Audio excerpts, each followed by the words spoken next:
Hello, everyone. Welcome back to the Feminine Frequency podcast. And I have my guest, David Trotter, here. Thanks for being here today, David.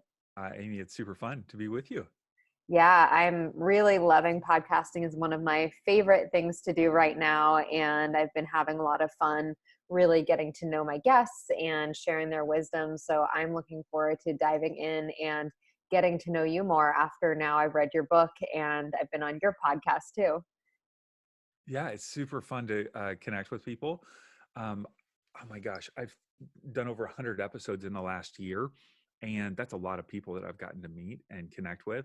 And I feel like after you have a conversation with somebody for 45 minutes or an hour, it feels like there's like this connection. It's like I'm for them. I know them more, and I want to just cheer them on and whatever they're up to. Yeah, same. And I think there's so many incredible people doing really powerful things in the world. And I know that you're a transformational coach and an author, and you've done incredible things in your career in creating films. So I'd love to start today by hearing from you. How do you play? What is something that you do for fun outside of all of these hobbies and interests that you have? It's funny because if the average person meets me, they probably think, man, he's a really serious person. Like I come off pretty serious. But then when they get to know me more, they're all of a sudden really surprised by the level of playfulness that I have. And usually it's being goofy. Like people will say, you remind me of an actor. And they'll go, do you know which one? And I go, Will Ferrell.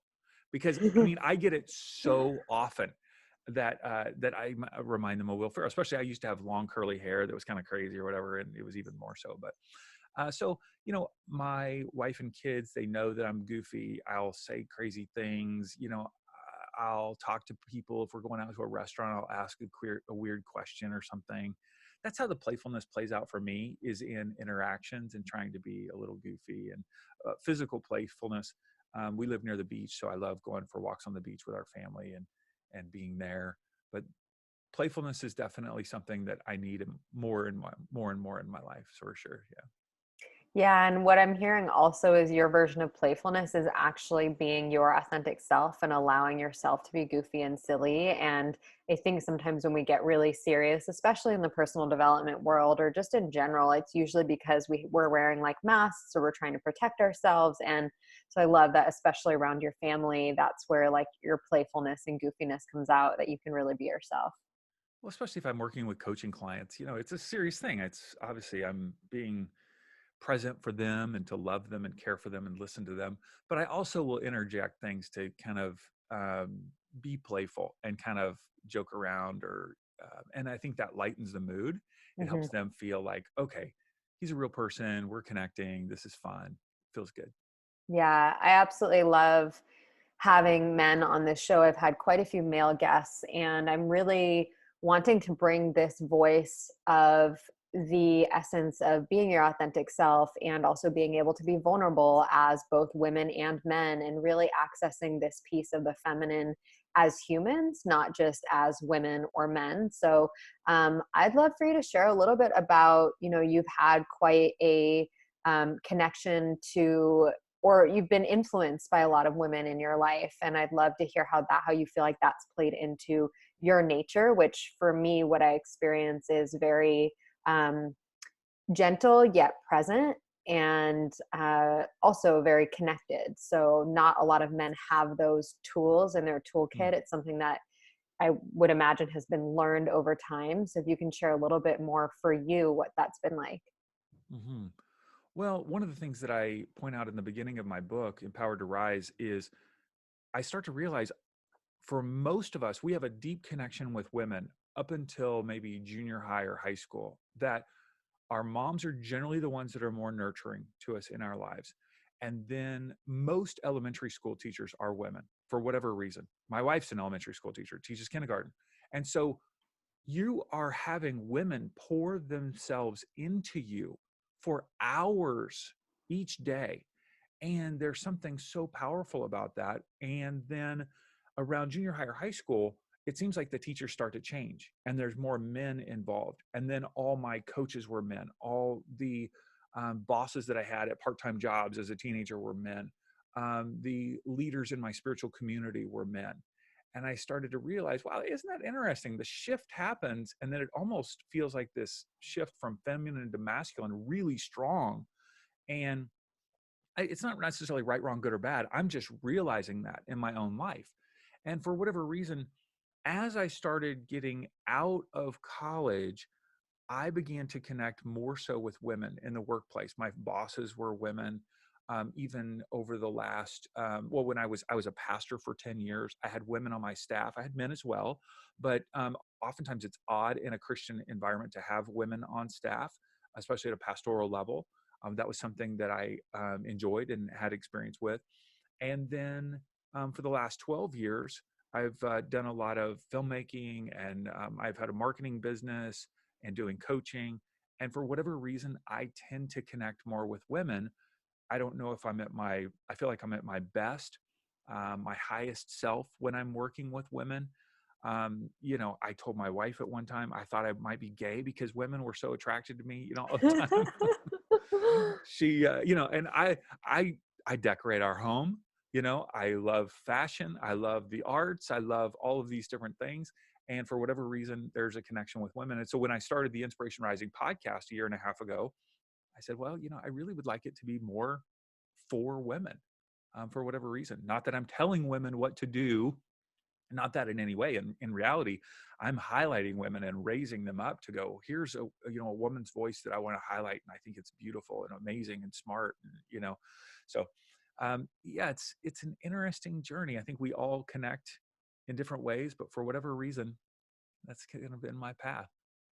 It sounds like it's part of your soul calling and your path. And I appreciate so much that you are embracing it and allowing yourself to be there and being even in the inquiry with your wife. I mean, that type of conversation can be really challenging, and whether you're being serious or not, but just in the inquiry of, I'm different to other men. And like, I'm embracing that. And I know that this is part of me. And then to even trace back to why that might have been the case from when you were younger, I think that highlights a lot for a lot of men. And I do find that when men go through the initiation that doesn't even really exist into manhood in our culture, there ends up being this needing to fit in, or that being a male needs to look a certain way. And I think in the arts and in creatives, there's a little bit more openness because it's a little bit more alternative, and it doesn't have to look the macho way per se. And it's just another mold that someone can fit into. But I Mm-hmm. love that you're really not only exploring this, and as well as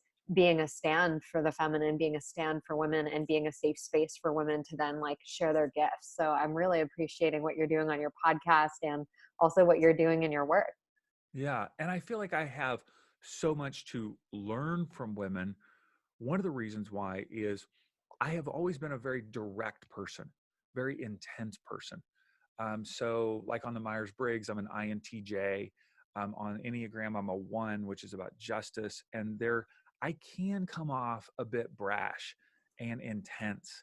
And so, one of the things that I find, not every woman's different, right? So, I'm not trying to, you know, categorize everybody, but for the most part, I pick up on a sensitivity from women that I need to absorb, that I need to be around, that helps me to be more mindful of people and cultivate that in my own life.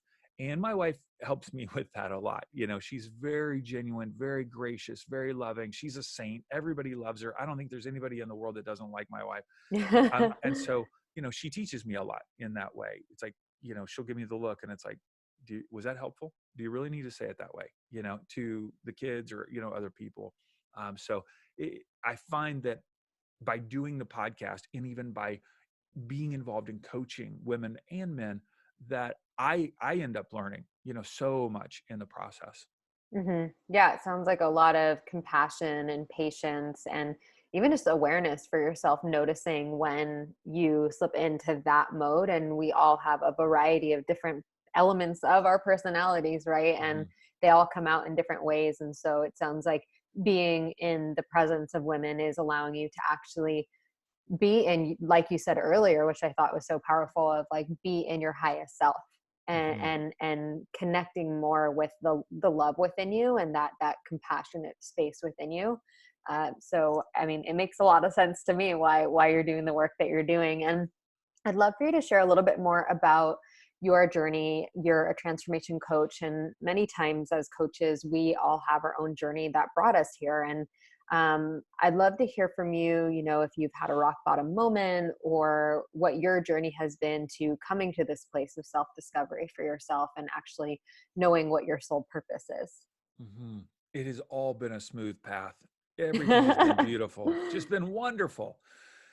No, when I was around 18, I sensed this calling into Christian ministry. I'd grown up as a Christian with my family, very conservative family. And so I ended up, I would plan to be a professional photographer. I'd won a lot of awards in photography. So I ended up choosing a different path rather than going into photojournalism. And I ended up going to school to be a minister. After that schooling time, I went into corporate world for several years, and then I went into ministry for 10 years. And I felt like I was helping people, but I also loved the process of growing a church. My mind thinks about growing things. And in my mind, if I can reach more people will benefit. But also, my ego is tied up in that sense of not being enough, that sense of um, feeling like there was a black hole within me that it could never be filled up with enough of worth, self-worth, right? That I'm enough in people's eyes, whether it's my dad's eyes, my own eyes, other people's eyes. So I tried to grow the church bigger and better, and it did grow. And I burned out.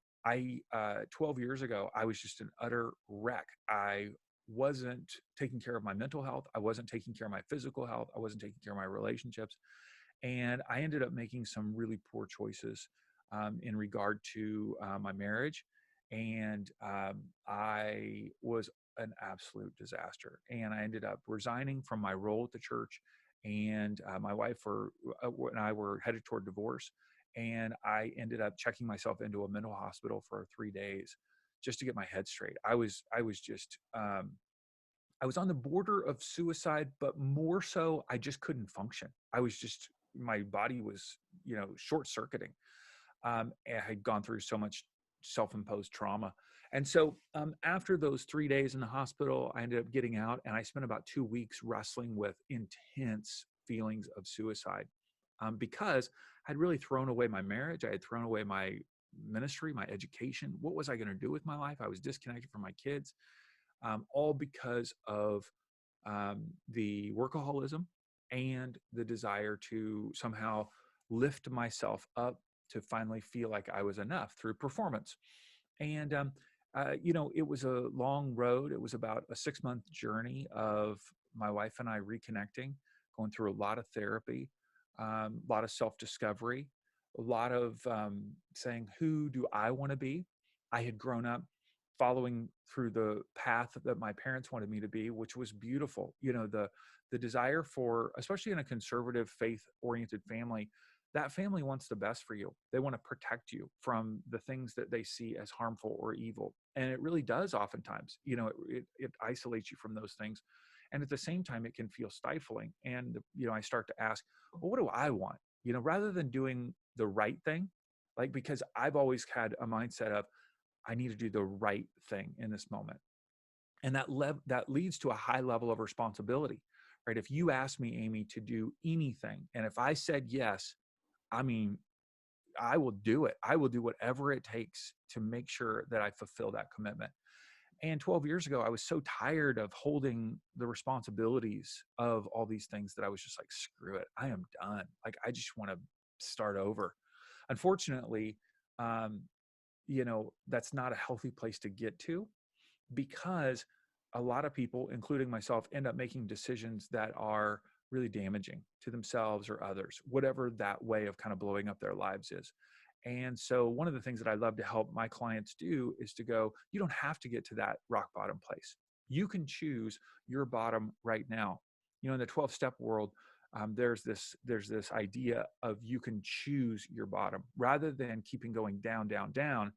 if you're addicted to drugs or alcohol, it can get really low. Living on the streets, that's a common story. Especially here in Southern California, my goodness, people come from all over the world for rehabilitation, and then they end up, somehow getting kicked out. And then I see people on the streets all the time that is their bottoms keeping going down.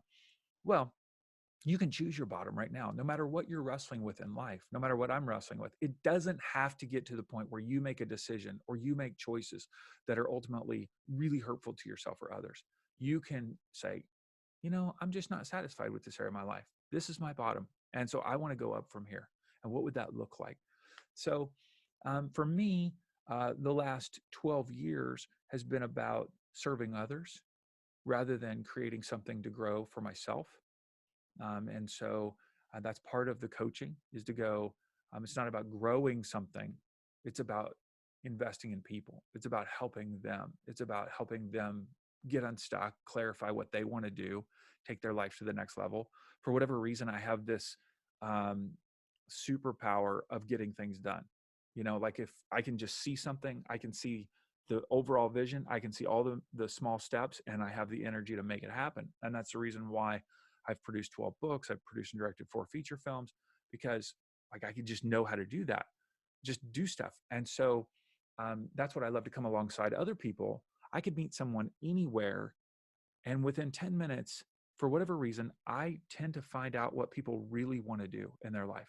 It's like there's something deep down that, like, it could be anything, whether it's writing a book or traveling somewhere or starting a business, or they want to, I don't know what it would be. And then oftentimes they won't have the belief in themselves to want to do it. And I can believe in them, and also help them see how they can get unstuck, how they can develop a vision, how they can develop the steps to get there. And that's super fun for me, to walk with people through that process. So all of that's an outgrowth, though, of me hitting my own rock bottom. Yeah. Yeah, thank you so much for sharing your story. And I know that many of the listeners will be able to relate to several parts of your experience. Number one, the worthiness conversation. And that is, I call it like a deep seated parasite that is embedded in our culture of not enoughness. And that can come, just like you said, from wanting to live up to parents' expectations, not because they have bad intentions, because they care, and because there's whether there's religious or ethical standards that you're trying to abide by, the right or wrong, should or Mm-hmm. shouldn't, good or bad, right? Yeah. You're a bad girl or bad boy if you Yep. don't do the right thing. And or self-worth can come from having the opposite of very abusive parents and Right. verbal abuse or Yes. physical abuse. So it is the nature, human nature, to have some type of trauma. And whether that's self-inflicted trauma or social trauma, this is the spiritual path. And it sounds to me like your experience 12 years ago was your spiritual awakening, or at least one of them, where it was like, hey, what I've been doing, the way I've been living hasn't been working for me. And I finally see that this actually isn't working, and the rediscovery of who you are. And in that, is a lot with spiritual awakening, it becomes more about, how am I here to serve? Who am I here Mm-hmm. to be? And what am I here to do for others? Because when you're Mm-hmm. in that place, this at least has been in my experience with mental health, where you're so hard on yourself and you're trying to do everything right and you're trying to please everyone else. It's all about you. It can't be about anyone else, because Yeah. it's the ego trying to keep you safe, trying to keep you fitting in, wanting to be better. And when you're in that space, it really isn't about the collective. It can't be. And so I love your journey of, the rediscovery, and then coming out and being in service Mm-hmm. in your last few years. And Yeah. I love also, what I want to share is, it doesn't matter what age you are, that spiritual awakening can happen at any part in your life, right? Mm-hmm. You went through ministry and marketing and doing a lot of different things before you discovered that for yourself. Mm-hmm. Yeah. Well, what's interesting too is you can be serving other people, and there can be this messiness of motivation. So, was I doing things, wrong or bad, or, whatever, for the 10 years of full-time ministry? No, I was helping. I helped so many people. I was just on the phone with somebody yesterday, and they're like, man, I'm so thankful for that season. That season one was, they were referring to as 90, like the late 90s. And we helped start a church here in Orange County that's still prospering and still growing and quite large. And they were so thankful for the relationships that they developed during that season of life. So was I helping people? Of course. But our motivations are always mixed up in there, you know? And for me, I began to realize, wow, that drivenness to try to prove myself was so strong that it really ended up taking me down a dark road in order to try to prove that. And now I'm not going to say I'm still not trying to prove myself. Yeah, there's a part of me it's way less. But it's still there. You know, there's still a desire to try to get you to be happy with me, or just to somehow perform in a way that you would approve of me.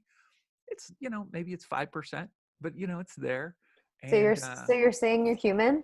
I hate it. I hate it. I absolutely hate it. Yeah. I wish I Yeah. didn't feel that way, but Well, I think that that's a piece in everyone, and I think this is part of my teaching, that we can't reject that part of ourselves. That is, you know, the ego is part of who we are, and the more that we push that away or try for it not to be who we are, the louder it becomes, or the more prevalent it becomes. And the essence of that, the percentage or the amount of time that your mind has been spent thinking on that versus being in service, that has shifted dramatically. And if everyone even shifted 10 to 20% in our culture, just imagine how big of a difference that would make. So I love the vulnerability and the realness, because let's be real, everyone wants to feel loved and accepted, because at the end of the day, if we're not, then our reptilian brain feels like we're not going to be loved, which means that essentially we're going to die, which is obviously the biggest fear as a human. So it is totally makes sense that that's essentially your ego is just trying to keep you safe, right? And I know that yeah, you teach some of this to your clients as well. yeah. So um Even the other last week, go even ahead. last week, I've created, you know, we create all these resources to help people and everything. And I created something, spent a lot of time on something a couple weeks ago. And I was finding that not a lot of people, not the numbers of people. It's all, for me, it's numbers, right? The number of people that want to interact with whatever. That was what it was for church, of course, the number of people showing up. And I was feeling myself a little frustrated. And I said to my wife, I go, you know what? I think I got pulled in there for a moment just on creating this resource, that I was losing sight of the people that I was serving. I was more, and that's my tendency, because I'll get really excited about something I'm creating, and I'll get more excited about the product rather than the person that the product is seeking to help. And Mhm. so even just taking that step back and going, okay, you know what, well, it doesn't matter the numbers. Okay, yes, I would like more, but it's really about serving people, and that's what I need to get, just a little refocus, you know. Mhm. And then all of a sudden the stress just plummets, just goes away. Because if I'm trying to help somebody, I'm not stressed out about that. I'm there and I'm just present and I'm grounded. But if I'm concerned about creating this resource or this product or this thing, and how is it going to perform, yeah, I want to do my best, but then all of a sudden that stress starts to come up for me. Yeah, that moment that you're talking about, that shift that you experienced of noticing that you were in that space, is called a miracle in itself. Like, that is a miracle. So there's a spiritual text called A Course in Miracles. And for those of you who aren't familiar with it, it's a metaphysical text, and it speaks to this exact principle, or this exact experience that you're having, is the moment when we notice that we're in our ego, in judgment, in fear, um, in selfishness, and we take that moment and we recognize it, and then we take a step back and we choose to shift into love, we choose to shift into service, then that is a miracle. It's a miracle to shift into that place. So Feels beautiful so good. awareness. Yeah, and it Feels feels so so much good. better Yeah. for Oh everyone. yeah. Totally. Yeah. Yeah. Yeah. So let's talk about this time right now that we're in. I think that as coaches and healers, that I see a lot of, you know, us really running forward to be in service, to support people during this time. I actually feel like this is a time that, for light workers, and I believe that everyone's a light worker in their own way. I think for healers and coaches who are here, like, their mission is to support people in their own awakening of some sort, that now is such a beautiful time for us to step forward in leadership, to be able to be there for people when they're in the struggle of isolation or questioning what's going on in their life. And Mhm. coming out from this rock bottom that some people are going to hit, either financially, emotionally, relationally. There's going to be a lot of changes happening right now. So what do you see for people who are struggling right now? What are some tips that you have that you would like to offer to support during this time with either mental health or the rising of from this place of challenge that we're in? I think first, just becoming aware of what you are feeling, like deep, deep down. Like, is that a, not just the anxiety, because it feels like even the anxiety is just kind of surface level. Like, this is uncomfortable. This is inconvenient. I'm not liking this. That's all surface stuff. I was like, well, why? Why is this that you're feeling these things? Is it because there's a fear of hitting a financial rock bottom? That's very real for people. Okay. Is it a fear of spending so much time with your partner or kids that you won't enjoy this, or that they're going to drive you nuts, or there's going to be some sort of problem? And just becoming aware of that and being honest about that. And maybe it doesn't feel right to do that, with your partner if you're having a challenging time, but could you be honest with yourself? Could you be honest with someone else to say, here's what I'm fearful about. Here's what I'm nervous about. Here's what I'm afraid is going to happen. And then worked with a client just the other day doing this to say, could you pull out a piece of paper and write down what are all the things that you can't control? Because a lot of us feel so out of control in these moments because we're not sure how long this is going to last. We're not in control of our finances because somebody's shut down or our hours have been cut, or maybe we have our own business and now we can't actually do it. Okay, great. What are the things that you can't control in this moment? You can't control the time of this physical distancing. You can't control what the government's going to do. You can't control whether your boss is going to react in a certain way or not. Right? Writing down all those things and embrace that, to go, I can't control that. And if I'm spending time in my mind and heart trying to find ways to control it, I'm actually just spinning my wheels going nowhere. And then write down all the things that you can control. What are the things that you can be intentional about? You can be intentional about your thoughts. You can be intentional about your body and are you moving your body? What foods are you eating? Are you connecting with people via FaceTime or phone or whatever it might be? Um, so I think writing down what you can and can't control all of a sudden starts to alleviate the pressure of, I can't control it. Well, I've got to release that in this moment, right? What I can control is that when this is done, or even not even now, do you need to get your resume ready? Do you need to be connecting with people who could possibly help you in getting a job? Is the time now to invest in some coaching yourself to get your mind ready and your thoughts ready on starting a business or a side hustle? There's so many things that people can do now versus just vegging out. I see all these memes about, staying in your pajamas all day and all this stuff. And it's silly, right? It's funny. But it also makes me sad because that's telling me that you might be kind of stuck, like that you're not in a place to be honest about what you're feeling, and then to be honest about what you can and can't control. And then the third step for me is then being very intentional. Now that you've figured out what you can, and that word control is a little too strong, but for us, we feel out of control. And so to say, I can't control these things, great. Yes, that's true. Now, the things that you do want to do, how can you be intentional about those? How can you get up in the morning and go, what do I have for today that's going to help me, one, stay in a positive mindset, but two, help me overcome whatever challenge I'm experiencing right now? For a lot of people, it seems like their challenge is either financial or relational, um, and then mental, right? So, okay, how can I work with my mental health? Financial. Do you need to make cutbacks? Right? My family and I made cutbacks during this time. Is there something that you're doing that you can stop doing or get out of, or can you call the bank to have them hold off on your car loan for a month, or you can take action. Like, don't believe they're going to say no before you even make the call, right? finances? Are there ways that you could be generating income right now if you need to generate income? There are so many ways to generate income, even right now, especially online.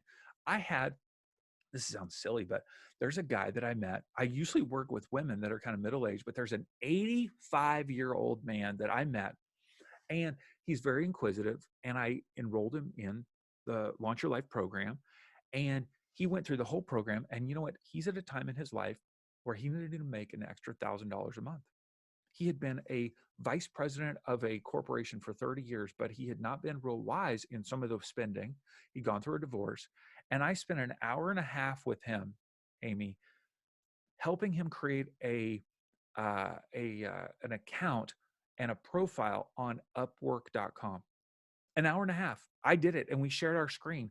And because he has so much experience with government contracts and working with white papers and helping people get business through the government, we created an online profile on Upwork so he could begin to generate income. He's 85. If he can do it, you can do it, right? Amazing. Yeah. Yeah. So awareness of what you're struggling with, being really honest about it, going beyond anxiety to whatever that fear is or frustration or whatever it might be, and then recognizing what you can and can't control, and then going, all right, how can I begin to be very intentional about how I'm spending my time, my energy, my money, my connections during this time? Because you're not stuck. You don't have to be stuck.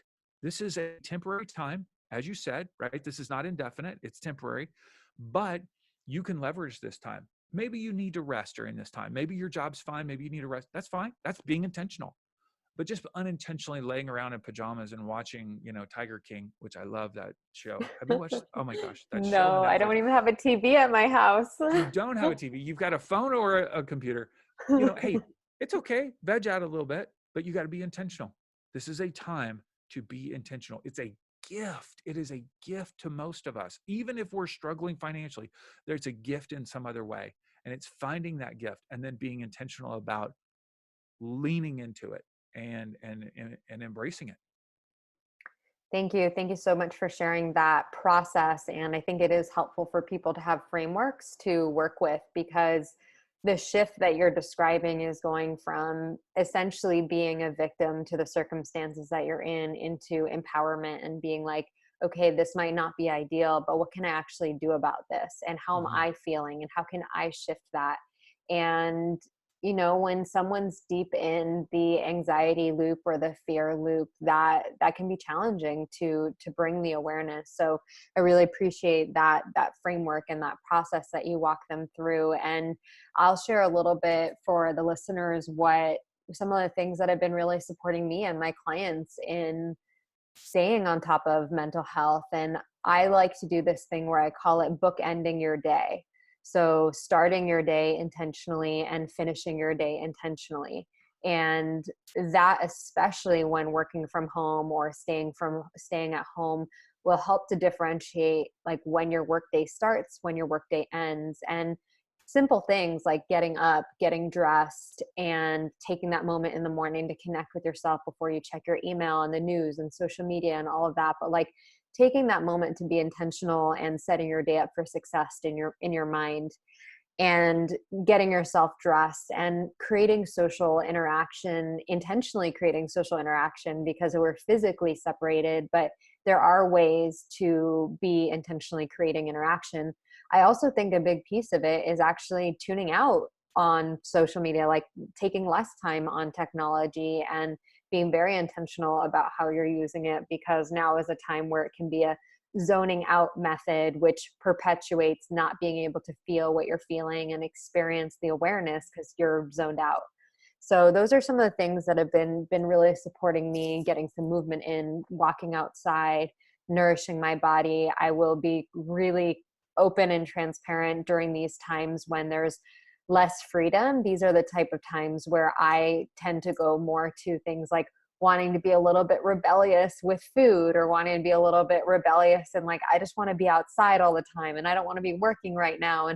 And there's lots of things that can come up during this time. So even as a mindset coach and someone who's done a lot of spiritual work and mindset work, these are human nature things when we have such a huge change in our world that we're not used to. We've never experienced anything like this before. So Hmm. I appreciate the framework that you shared. And yeah, for whoever is listening, this is a really powerful time to be in right now, and it is a time that, like David said, can be a gift. It can be a blessing if we choose it. So if you're here listening to this, I would imagine that you're interested in personal development and that you're wanting to improve your life in some way. And this is something that when you do that, you can then start to share that with others too and be the light for others around you. So I Hmm. appreciate everyone for being here today. And David, if they want to learn more about your methodology of Inspiration Rising, I know that you have a book and lots of resources. So